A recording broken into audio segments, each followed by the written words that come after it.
hard to like this team. I really have. I mean, the Red Sox aren't terrible this season so far, but I just don't get the feeling from them that they're going to be a very good team. Could they be more watchable than the last 2 years? Probably, but it's just frustrating because I feel like there's a lot more talent on this team than what seems to be shown night in and night out. And here on this Patriots Day game, they trail 4-1 in the bottom of the ninth after having a 1-0 lead for most of the game. And before that, they had won, 3 of their last 4 games. You were starting to feel kind of good about them after a rough start to the home stretch. And now it's just like back to just having no heart. And I'd put part of the blame on John Farrell for putting together just an awful lineup today. Putting Josh Rutledge in a game, putting Chris Young, Josh Rutledge, Christian Vasquez. I know you need him for his defense, but you put those 3 in the bottom of the order, you're pretty much just giving the other team 3 outs. And Rutledge actually drove in the only run in the game, and it's just frustrating that this is the lineup that he goes with. He keeps taking out Ortiz. He takes out Hanley at times. You need Hanley Ramirez and David Ortiz in this lineup. I'm sorry, you need them both. They're your middle of the order. They're your 3-4 hitter combination. And more often than not, one of them gets a day off for some stupid reason. And, this team can be good when everybody's hitting. When you have Mookie Betts at the top, you have Ortiz and Ramirez hitting 3 and 4, 4 and 5, whatever you want. Bogart's at the top. All those batters hitting 1 through 6. And then even toward the bottom of the lineup, you have Brock Holt. There's no Brock Holt in this lineup. So, what can you really expect? And, they put up 1 run. And it stood up for most of the game. And then in the 8th inning, Koji walks like 3 people. There's an error by Rutledge, go figure. And it's just like nothing. And then in the bottom of the 8th inning, when the Red Sox got a leadoff double from Chris Young, do they pinch hit Ortiz? No, they leave Rutledge in the game. Why is Rutledge even on the team? Why is this so important to get Josh Rutledge at bat? And now we got the top of the lineup here batting against Storen. And that is a flyout from Mookie Betts. I have no faith in this team to come back in this game. I don't even know how I feel about them through the season. It's just really aggravating. Because there are a few players in this team that get it. I have to say that. Unlike last year, I feel like there are a handful of players that are really enthusiastic, really want to win right now. David Price is one of them. Craig Kimbrell's another one, even though he kind of sucked in the 8th inning.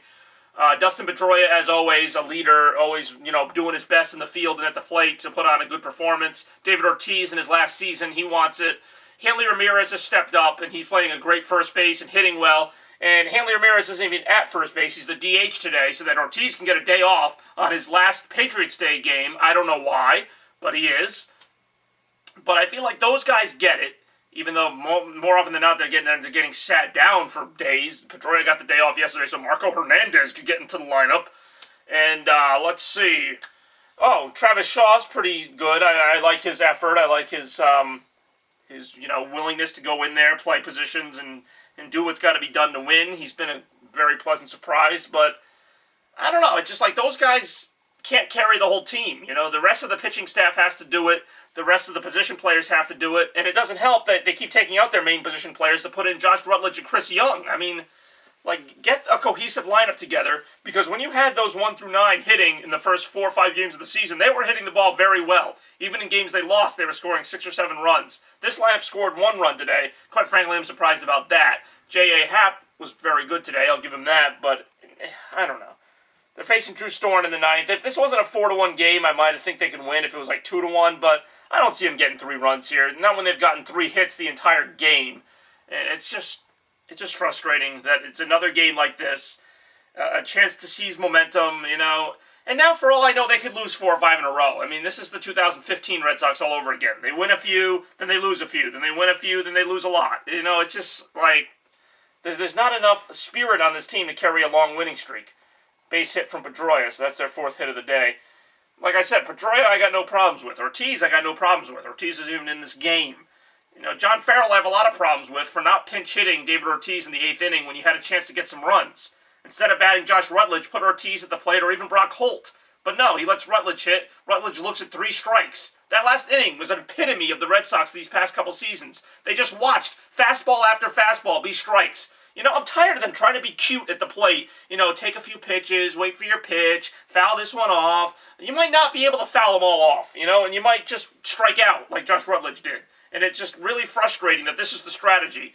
It's all well and good if there's a starter on the mound who's like, he's throwing really well and you want to kind of force him out of the game, try to run up the pitch count. Even I think that's a little overdone too, but I can understand it. A lot of relievers, though, especially in the 8th or ninth inning, they're going to throw strikes. They're going to throw a majority of strikes, and you better be able to hit them, and you better be able to size it up and do it. Otherwise, you're just going to watch 3 strikes go by. It's like there's no time to sit here and predict where the pitch is going to be. Should I take this? My on-base percentage is down. No, you got to hit. Josh Rutledge and Jackie Bradley Jr. had 2 terrible at-bats in the 8th inning because they both just kind of sat there and watched the pitches go by. And I'm tired of it. I'm tired of this team not even making an effort. This team is too talented to be as bad as they've been the past 2 years. And this year the jury's still out, but I don't get a good feeling when they go on these 2 or 3 game winning streaks and then lose 2 or 3. It's just not a good omen. This team doesn't give me any confidence that they are a championship contender, that they are a divisional contender. They don't seem to have enough to win consistently, which is all the more reason why John Farrell needs to play his A roster. He needs to play the A lineup. Xander Bogaerts pops that one up into left. I mean, you can't be putting Rutledge and Chris Young in the games you need to win. I mean, it's not a matter of getting everybody a couple at-bats. Marco Hernandez, so important, we got him a couple at-bats. I mean, I know it works out occasionally, these guys who bat 100 will get a hit or two, and, then you look kind of smart for putting them in the game. More often than not, you got to go with the guys you can count on, which, they proved themselves in spring training, and they've proven themselves in the past. And instead of doing that, we got to get cute and put left-handers against right-handers and put this guy here and that guy there and bring this guy in the 8th. And it's just dumb. Like, this team has done nothing to earn that kind of trust. This team has not shown that they can put different players in and win. They can't even win with their best players. Why are we putting their worst players in? Like, let's see if they can win with what they got before we start subbing in Chris Young and people to see what we have. You can't afford this right now. I'm not going to watch this team. I'm not. I'm tired of it. I'm not going to watch another, 10 and 20 stretch like they had in 2015. I'm not going to watch a bunch of errors and pass balls and shooting themselves in the foot. I mean, they put themselves in a huge hole here. It's 4-1. It could just as easily be 1-1 or 2-1. But no! The Red Sox don't just give up 1 or 2 runs. They give up 4 runs. They go an entire game giving up no runs, and then in the 8th inning they walk 3 guys, make an error, have a pass ball, give up a hit, and now here we are at 4-1. Could be 2-1. 2-1, I think they have a chance to win. 4-1, not a chance. Here comes Travis Shaw hitting the ball. That's going to be off the wall, so the run will score. And look at that. They scored a second run, and Travis Shaw's at second. So another guy, Shaw and Pedroia, both coming through. And yet Travis Shaw has been punished more often than not by getting pinch hit for in the 6th inning to get the ever-important Chris Young in the lineup. Now let's get David Ortiz up, because now the tying run could come to the plate. And against Drew Storen, there's a chance. Just a chance. Could this team show any heart? That would be nice. I would love to be wrong about this team. I would love nothing more than to see them tie the game and win the game.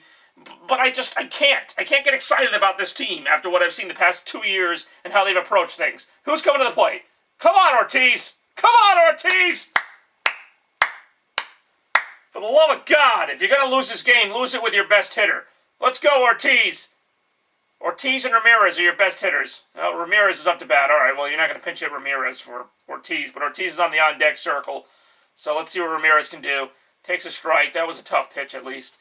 I don't know. I'm hoping, because usually whatever I say, they do the opposite. So if I'm really optimistic about them, they strike out. So maybe now that I'm finally yelling at them, even though they're miles away, I can't hear any of this, maybe now they'll put together a rally for once in their lives.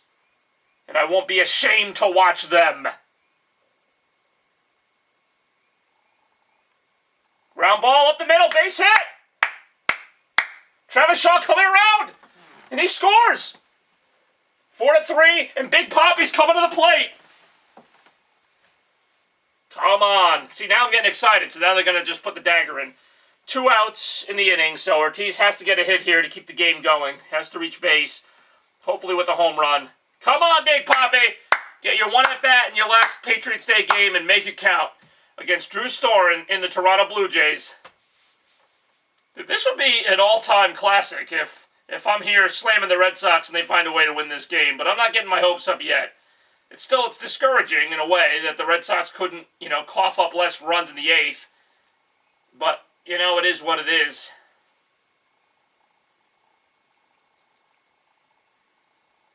Are they going to change pitchers? Nah, pitching coach is just going to talk to him. Oh. This is when baseball's at its best. And I haven't gotten a lot of opportunities to feel this way because the Red Sox are usually so far out of the games that it's just not even fun to watch. In this game, they were trailing by 3. Right now, they're trailing by 1. And I don't know. Apparently, Pat Venditti, whatever his name is warming up twice. And he's a left-handed and a right-handed pitcher. I think he is, actually. I think he's the switch pitcher. That's kind of funny. Anyway. I don't even know. Let's see what Ortiz can do. Just the fact that they're in this position is kind of exciting because I was expecting another 1-2-3 inning to end the game. But so far that hasn't been the case. And it looks like they're going to make it interesting at least. Big Papi at the plate batting .314, 3 homers, and 10 RBIs. Probably could have used that bat in the lineup the whole game, but at least they got him in here. 1-0 the count, 2 outs in the 9th to Big Papi. Home run wins the game. Base hit might tie the game if it's for extra bases. I can't believe we're even in this position right now. Red Sox getting it done against Drew Storen after being held pretty much hitless. Might have gone at that.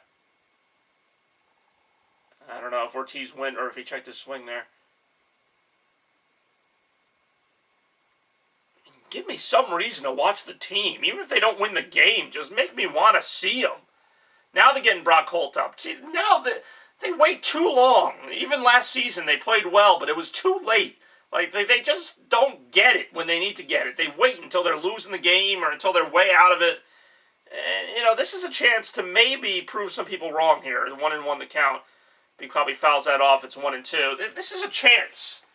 Just a chance to maybe prove some fans wrong, prove me wrong, and show that the Boston Red Sox still have it in them to win a big game, to win any game, because there haven't been that many big games, because a big game for the Red Sox is trying to get back to 500, because that's usually their goal, because they suck. But maybe this year they won't suck, but for right now, I have to believe they're still going to suck. I have to believe that they're just a really lousy team with a handful of good players, and that handful of good players isn't good enough to make them a good team. You contrast that with the Celtics, who don't have any great players, yet somehow they got the most out of their talent and made the playoffs. And it's just really frustrating to see a team that has marquee players just do nothing when it counts the most. So let's see if they can do something here. Big Papi, 2-2 the count with 2 outs. Hits that one foul. I mean, if Ortiz strikes out, if they lose the game, they lose the game. I kind of saw it coming. But it is nice to see them putting up a fight at least and not just going down with a whimper. If that carries over to the next game, who the heck knows, because you don't know what you're going to get with this team. I didn't think Clay Buchholz would be as good as he was, but he was, which will make it that much more frustrating when he gives up 10 runs the next time out. So, this team can be good. And they were good as recently as 3 years ago. But I guess they kind of forgot how to be good with the same manager. And I don't know. It's aggravating. Drew Storen, 2-2 to Ortiz. 25 pitches in the inning. Strike 3 called. And there's your game. So there you have it. Once again, the Red Sox prove that they can be good occasionally, but usually they're not good enough. They score a couple runs to make it interesting, but in the end, Toronto wins 4-3. In a game the Red Sox really should have won, couldn't have won at the end.